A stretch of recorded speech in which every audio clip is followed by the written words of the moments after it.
Hi guys, welcome back to Classic Guitar Rock. I'm Jeremy, and I'm kind of on a roll here. I figured I'd do some non-guitar playing videos here now that I've got my voiceover studio set up. By the way, I have this EV RE27. If any of you are into voiceovers, this is a phenomenal mic. Okay, let's jump right in. Here's what I want to talk about today. I want to talk about one of the great hard rock singers who most of us don't know about, right? Who am I talking about? I'm talking about Graham Bonnet.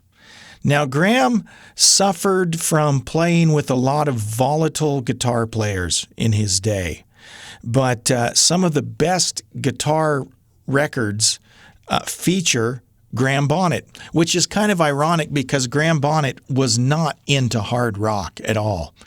In the 60s, he was in a group called the Marbles. It was a duo. It was he and his cousin, and they had a hit called Only One Woman that was produced by the same, I can't remember their name, the same guys that produced the Bee Gees, because Graham's from Australia, so originally. But they were a pop group, right? If you Google this video of Only One Woman, they look like 1969 pop group, right? But somewhere along the line, Ritchie Blackmore of Rainbow fame, he had heard Graham Bonnet, and apparently he had mentioned several times over the years that, man, that guy's a great singer. Well, we don't have to delve into all the history, but we know that Ritchie Blackmore left Deep Purple in about 75, started Rainbow with another phenomenal singer named Ronnie James Dio, and they put out a few albums that were awesome. And as is his normal MO, Ritchie Blackmore was ready for something new, and to quote him, he said he was tired of singing about Dungeons and Dragons all the time, which that's kind of, Ronnie's MO. So just imagine, okay, I was just, 8, 10, I wasn't even aware of Rainbow at the time. So this was really before my time because I was just a little kid when all this went down. But I can only imagine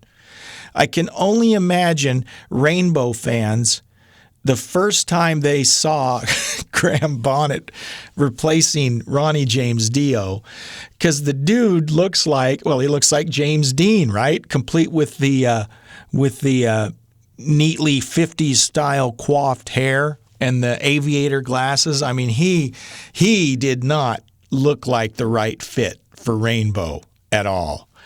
So I just imagine that had to be really funny. Now, he only recorded one album with Rainbow, Down to Earth, which is an awesome album. And I often wonder what it would have sounded like had he stuck around. But again, the same type of issues reared their heads, in Rainbow, and Ritchie was ready to move on. There's some funny stories and funny interviews where Graham talks about how his hair was an issue. Right? How Ritchie wanted him to keep his hair long or grow his hair out, and Graham would sneak out and get haircuts, and it would just make Ritchie really mad. But I think that adds to kind of the mystique, because there's something cool about you're going to see this hard rock band, and then this guy gets up wearing a Hawaiian shirt or some button-down shirt and disco shirt, and he looks like Graham Bonnet, and he's singing the way he does. So appearance aside, the guy has got a phenomenal voice. And okay, so he leaves Rainbow and plays with this other guitar player, maybe you've heard of, named Michael Schenker.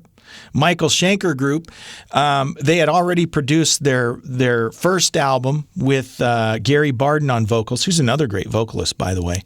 But then they decided to replace Gary Barden, and the story goes they wanted someone that had a bigger name. So again, here's Graham Bonnet just having left Rainbow, so he was kind of in the public eye, I guess. And they brought him in to play with MSG. And they produced one album called Assault Attack, which most Schenker fans, maybe I shouldn't say it, but I'm pretty sure most Schenker fans will tell you that's the best Michael Schenker album is Assault Attack. And I agree. That's my favorite. And they recorded that album in about 81 or 82. Phenomenal album.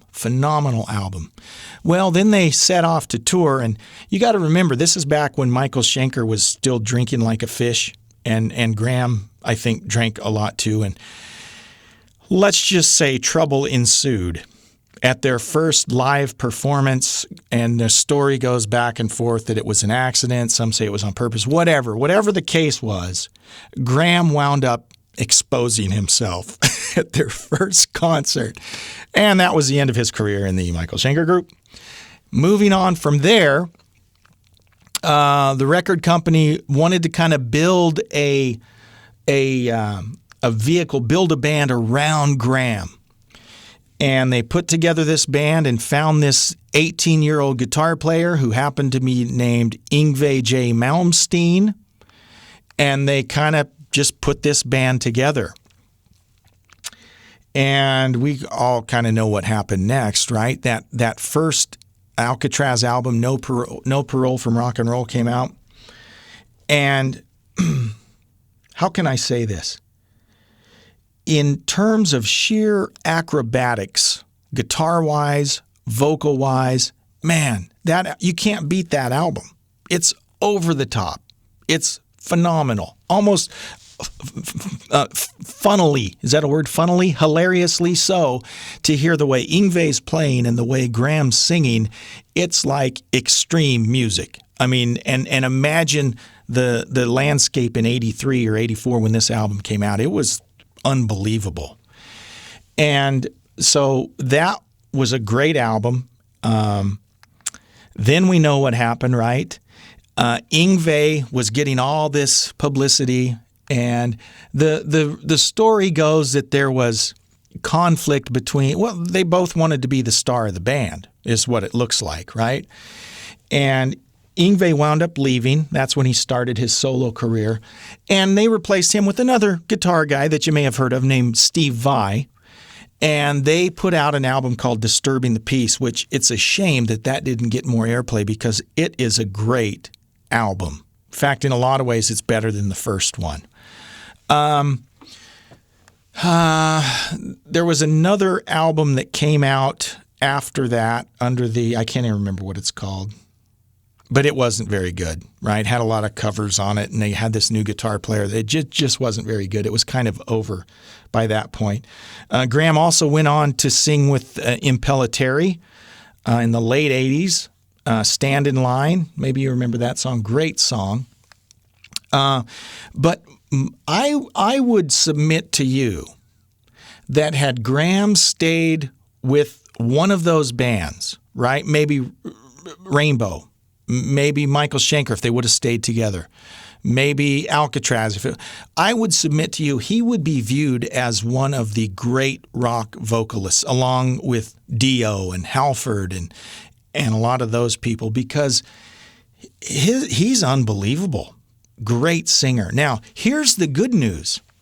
He went through a stretch, and you can find YouTube videos where, in the early 2000s and stuff, where he's out doing solo stuff, and he doesn't sound great on some of them. He just doesn't sound great. But recently, he's put together the Graham Bonnet Band, and he's out touring, and I've seen several YouTube videos. In fact, they were on Daryl's house, live streaming from Daryl's house, which, by the way, you should check out Daryl's house. Great live performances. But they did a live show there, and it was awesome. They streamed a whole concert. Unbelievable. And then I've seen videos of his band, and it's good stuff. And he sounds a lot better than he sounded in a long time. So my recommendation would be that you check out his new stuff. But really, if you haven't exposed yourself, no pun intended, to Graham Bonnet, do so because he's got a great catalog, has worked with some of the best guitar players in the business, and just is good stuff. So check out Graham Bonnet. Hey, thanks for watching. If you haven't subscribed, please do so. Thanks. Bye-bye.